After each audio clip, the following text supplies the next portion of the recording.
אני הולך להראות לכם איך מורידים ברול סטארס GT. אתם נכנסים לכאן, נכנסים לגוגל, ועכשיו תיכנסו לחיפוש, ובחיפוש תרשמו נולס בראול,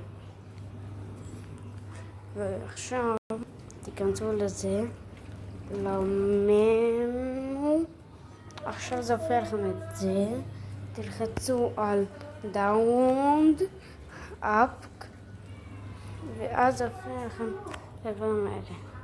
עכשיו זה יכניס אתכם לכאן, תלחצו עוד פעם על דאונלוד אפ, עכשיו זה הופך לכם את המסך הזה, תלחצו על להוריד בכל זאת, וזה מתקין לכם ברול סטארס GT.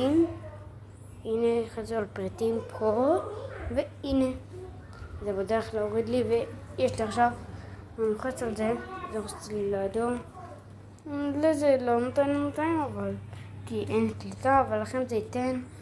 והנה ההורדה הזאת, היא הכי למעלה פה, איך שאתם רואים, זה כאן, זה האתר, איפה שרואים זה האתר מופיע לך פה, ותלחצו ותורידו.